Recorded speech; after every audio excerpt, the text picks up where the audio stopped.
Okay, I've adopted this a little bit from the example in section 12.1, where okay, so here's the main class. Let me see if I can. Is that big enough? Can you see it?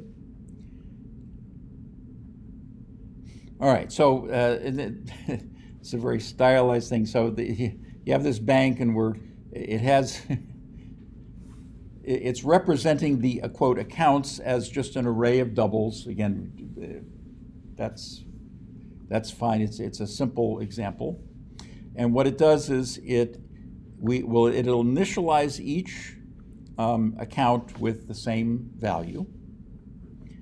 Notice that this arrays fill, again, we talked about arrays previously.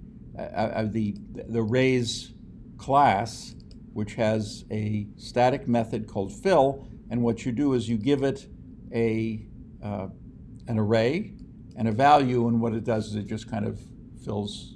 Well, it does what it fills all of the values of that array with that thing. And while I'm generally opposed to kind of clever code that does a lot of things that are a little bit weird, this to me is preferable to what's the alternative? The alternative would be you'd have to write a for loop that writes, that it sets each value. Not a big deal, but again, you can just kind of do it in one line. And what's nice about this, in my view, is that it doesn't obscure what's going on. It's very clear what's going on. You're filling this array with this value. Again, to me, that's useful. I mean, in general, you want to do something as clearly as possible and as efficiently as possible, and sometimes they're in conflict. In other words, sometimes you can be so efficient and so clever that you can't figure out what it does. Okay, so here's the main problematic method, and this I made a note. This is not thread safe, and the book doesn't let you know about that until a couple sections later. But so here's what it does. The idea is that it's going to take an amount from one account to another. Okay, so this says transfer this amount from this account to that account. Okay, now how would you do that? Well, first you will we'll subtract the amount from the account, and here what we'll say is, okay, here's the thread. Now notice, again, another static method of thread, current thread. What do you suppose that does? What do you suppose the current thread is?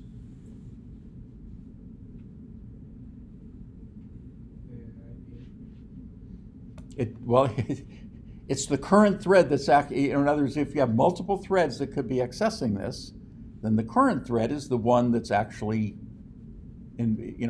using this right now. Because multiple threads can use that. So which one's doing it? Well, thread has a static method that says this is the current active thread. Okay, so first actually what we do is we check to see whether or not we can actually take it away. And then we do it from and to. And then here we're just saying this is what we've done, and then this is what the balance is. Now the balance is actually the total. So the quote balance is the total over all the accounts. And the thing is, since we're transferring money from one to another, then that amount should stay constant.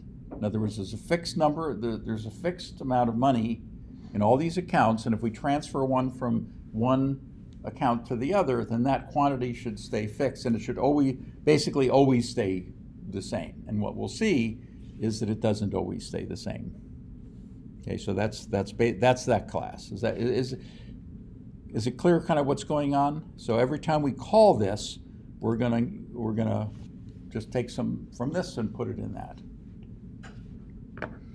Now the book uses sort of an inner lambda anonymously, which I prefer, which is not something that we do here. So instead, I have a class called transfer, which implements runnable. And this does what his listing 12.1 does, more or less. Okay, so what this is going to do, the essence of this is going to be our runnable, and this is going to take a certain number of steps, which we're going to specify as a static variable. So everybody's going to take the same amount of steps. We're going to take the max amount, which is the maximum amount that we're going to transfer, and then what we're going to do is we're going to multiply it by a random number, and just to mix things up, and then we're going to invoke the transfer on our bank from this one to that one. And then each instance, the way I've organized it, is each instance of transfer has one from and one to account. So each instance of this transfer is going to be responsible for transferring funds from one account, from one specific account to another. And so multiple instances of this will be what happens in the multiple threads. So basically what it's going to do is it's going to generate a random amount, it's going to transfer that amount, and then it's going to go to sleep for a little while. And then the sleep is going to be just sort of a delay, and then just randomized a little bit, just to try to mix things up a little bit. But again, because the transfer causes the total amount to not change, then at all points in time, that total, every time we get the balance, that should always be the same amount. Is that clear? Okay, so here's how we could do this. So let's create our bank with 15 accounts, and then we'll give them each $1,000 to start with. So the total amount in the bank should be $15,000. And so here I'm instantiating my bank with that initial balance. And okay, so here's how I'm using this. Here's how the executive service works. So rather than invoking the threads directly, and we'll dive into executive service a little bit more. But there are a number of different executive service instances that we can get. And in fact, there's a static class, a class called executors that has static methods that should be used to get the kind of executor that we want. And so what you do with the executive server is you submit a runnable. So remember, our transfer was not a thread, it was just a runnable. We submit runnables, and here I'm just kind of instantiating them on the fly. So, and what I'm doing here is I'm saying for each account, I'm going to say, all right, this one's going to transfer from this one to that one, and another one's going to transfer from that one to this one. So as I buzz down the list, it'll kind of give me all different combinations, and so, some duplicates, of course. I think it'll probably give me 2 of each. Okay, so what that says, now in this case, I've created something called a cached thread pool. What the cached thread pool does is it will just create threads as they're needed. So I keep submitting. It'll just create a new thread for each one that I do under the hood again. So that's why I want to use an executor service. And in this particular case, it's going to create a bazillion threads. That's what I want in order to illustrate the race condition. I can restrict that. I can say, only give me a single thread, and then it will just have one thread, and then so even though look like I'm multi-threading, with a single thread executive service, only one thread at a time gets to operate. So that operates until it's done, then another thread, etc. Now, in between those, I can say there's a fixed thread pool where I can say, all right, give me 5 threads, no more than 5 threads. And I've submitted 100 runnables to this. And so what it'll do is it'll take the first 5 and execute them. And as each one completes, it'll grab the next one and do those. So what's useful about that is it, well, the danger of this is that this can create so many threads that it kind of overwhelms the system. You don't want a ton of threads. Even though threads are relatively small, if you have too many, a lot of small things adds up to a big thing. So in a more production environment, you might want to kind of restrict that. Okay, then they have kind of a strangely named method called shutdown. And shutdown sounds like, it's a little unfortunate in terms of its name, although you kind of understand, once you understand what it does, you understand why they named it. Shutdown sounds like it's shutting this executor service, sounds like it's going to execute something, and that's exactly what it does. Shutdown says that it's going to stop executing. Right? That's kind of what it connotes, right? But that's not what it does. What shutdown says is it tells the executive service, I'm not going to give any more runnables. That's it. And then the question is, how do we know when we're finished? Like the start method, shutdown, in fact, all of these, both submit and shutdown, they all return instantly while the threads are kind of off doing their thing. And so here, this await termination says, wait till everybody's done before you move on. If we comment that out, then what happens is I say, okay, all finished. That sounds like we're all done. This actually will typically get printed either first or early on. We saw a simple example of that yesterday.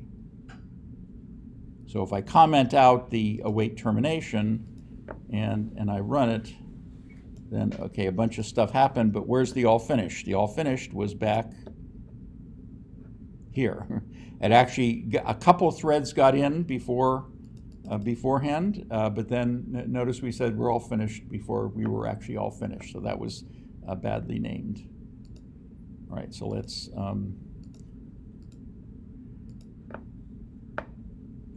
okay, so now all finished happens at the very end. But if we, now this, sometimes I have to run it a few times to, again, just for randomness. Okay, so let's sort of see what's happening here. All right, just the very first things here. Look at what's going on. Okay, first of all, notice that this thread gets printed. Remember, in our bank, the first thing we do is we print the current thread. All right, so here, this thread got printed, then this thread. So that showed that there were 2 threads that were accessing this method at exactly the same time. They both executed this statement first. And in fact, there's a 3rd one, and a 4th one, and a 5th one. Again, because of the randomness, sometimes this gets a little weird. Okay, but then, all right, so then we start executing these statements about, okay, so this says for this one from 0 to 1, this one from 2 to 1, this one. But then notice the balance. Remember, the total balance should always be $15,000 at all times. But here in the middle of this calculation, the total balance, because it was in the middle of doing stuff, turned out to be something different. Now, in this that should be concerning, because if and as we kind of go through that's a phenomenon that happens a number of times. So if somehow we were to stop things at this point, we've lost a couple $1,000. And where did it go? We were always, where it went was multiple things were kind of interacting. Now, the thing with this example is that because the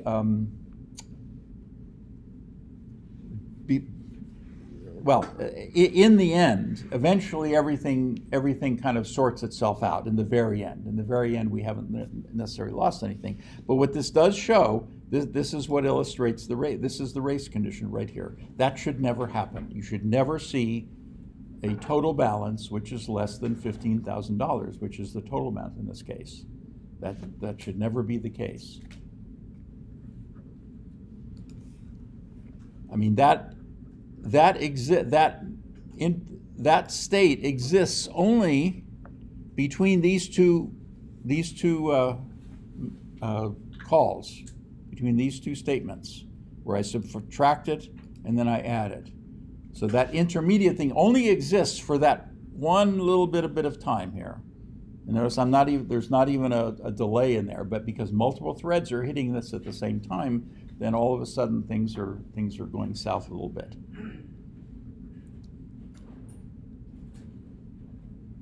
Okay, so how can we fix this? Now, there are a number of ways of fixing that. The book talks about them.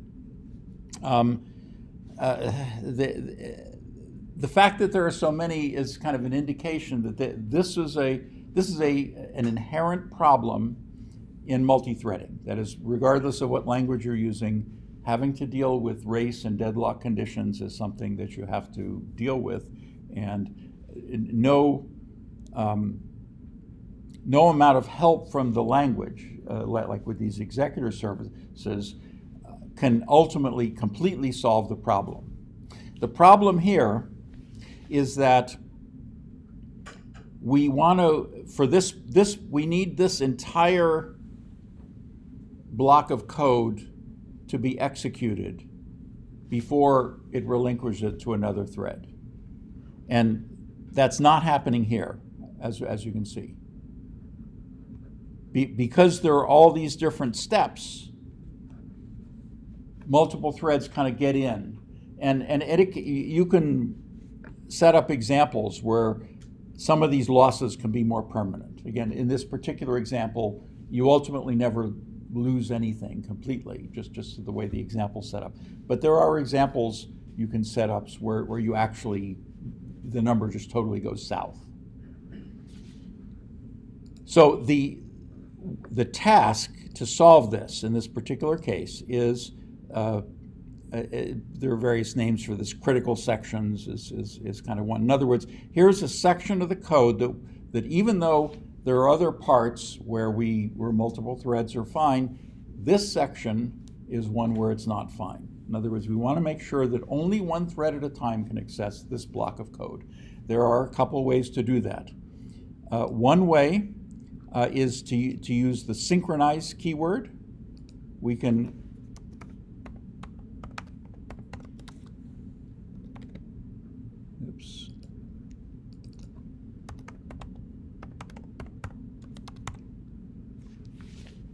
that's a bit of a bludgeon. Now, for this particular case, for this particular example, that's not such a big deal.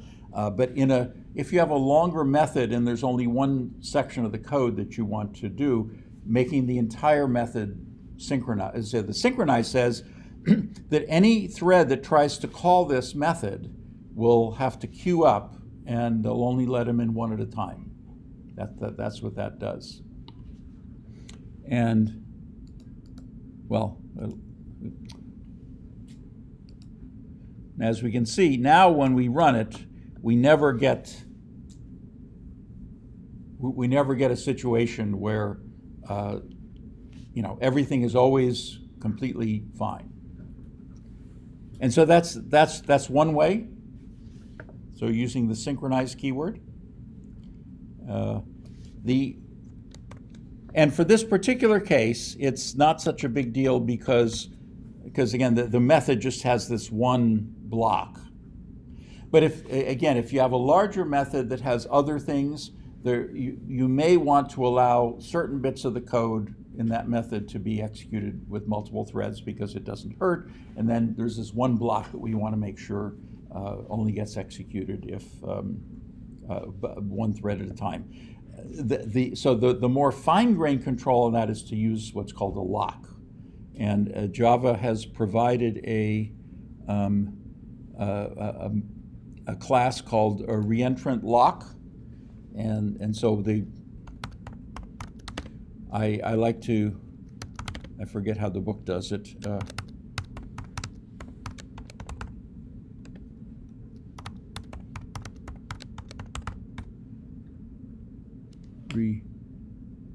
think that's, yeah, okay. So it has originally you can use any object whatsoever to synchronize, which is effectively the same thing. Bless you. But this reentrant lock is in my view the preferred way of doing it. So we can set up an instance variable. Again, we need to instantiate it.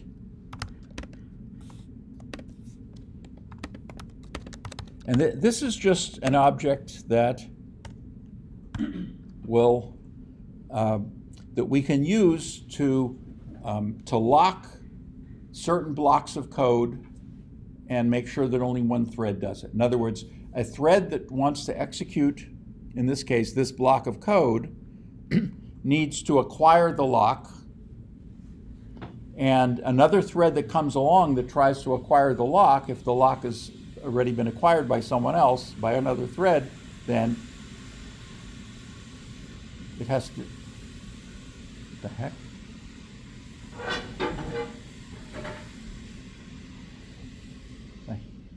What was that? Oh, anyway. Okay, yeah. So what you do is you kind of put this in a try block, and we and end with a finally. I don't understand what try does. It's just been kind of smoke and mirrors. What does try do? What is finally? Okay, what try does is you're going to, basically it's just a way of blocking off this code, and finally says, regardless of what happens in that code, execute what happens here.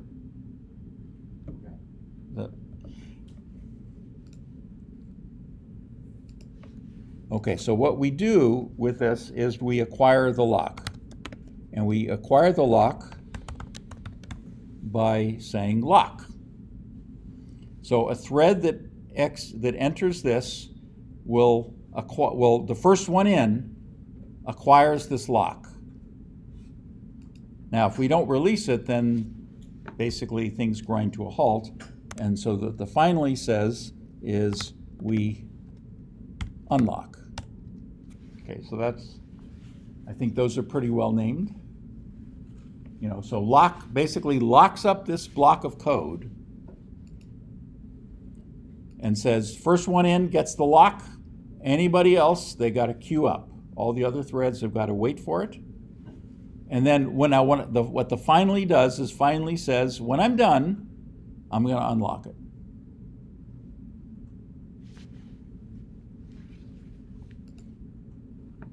Okay, so let's see, where are we here? So now notice that I've commented out the synchronize, because again, that's one way of, that's kind of the bludgeon. This is the more fine-grained way of doing it. And so again, we should see nothing but 15,000s going on. Okay, so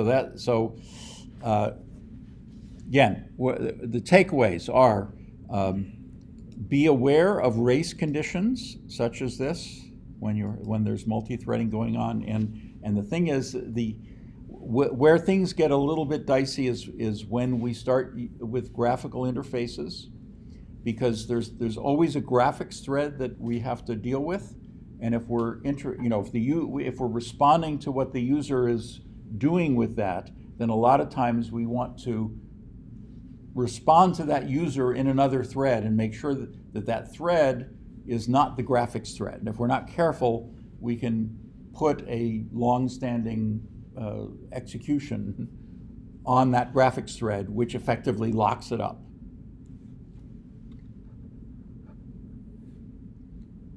Okay, and then the other thing that we've seen, and this I'll kind of basically go back to, is this executor service. Now, so what I have come to believe is that when we're almost all the time when we're doing multi-threading, to use these executive services. Why? Because, well, for my part, it's mostly because I always get, it's too easy for me to get tripped up on some of these gotchas that deal with this. The executor services have been written by people who have a lot of experience in this, and they handle the threads the right way. And I don't trust myself to do that. Your mileage may vary, as they say, but here we used an executor. Well, just to kind of put a little bit of a fine point on it, let's.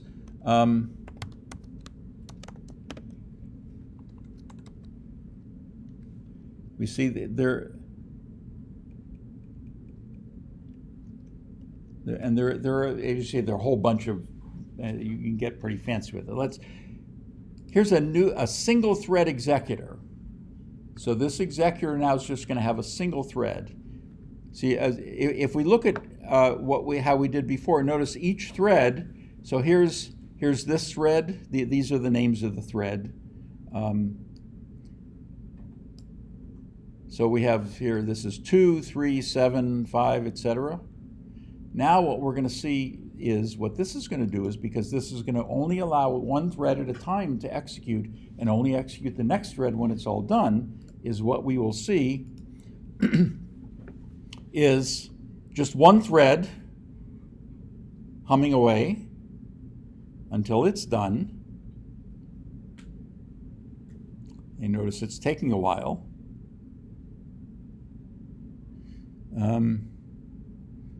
And actually, what it should have done is it should have done more, but that's okay. Basically, another option is we can have a fixed thread pool, and let's say if we only want 10 of these, see what that should have done was, so now it only did the 10. But with the cache thread pool, it created one for everybody. And notice the difference in execution. Yeah, see what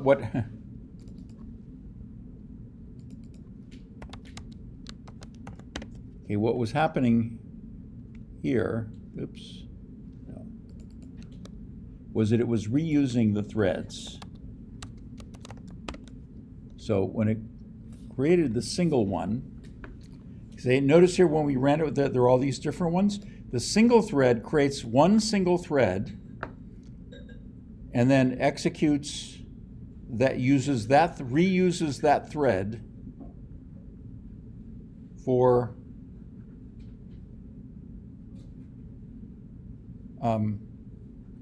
all the different ones. In other words, see, there were these steps here. So first it did all the ones from 0 to 1, and then it did all the ones from 1 to 0, and then it did all the ones from 2 to 1, etc. So for the single thread, and notice what it did. It reused the same thread for all these things. So that, again, that cuts down on the number of threads that you want. So if we want a new fixed thread pool, let's give it 2 just to kind of show. And when that gets run,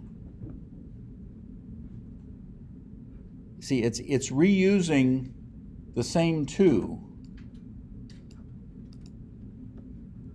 See, so it has 1, 2, and here 2, 1, 1, 2, 2, 1, etc. But it's only using 2 threads here. And then when one thread gets finished, it reuses the next one. So So here, the first two are going 0 to 1 and 1 to 0, and when it's done with those, then it goes to the next one, which is, why are they all 1 to 0s? Then it goes to 2 to 1, and 1 to 2, 1 to 2, and 3, etc. So it just kind of executes those 2 threads at a time, or as each thread finishes, it does that.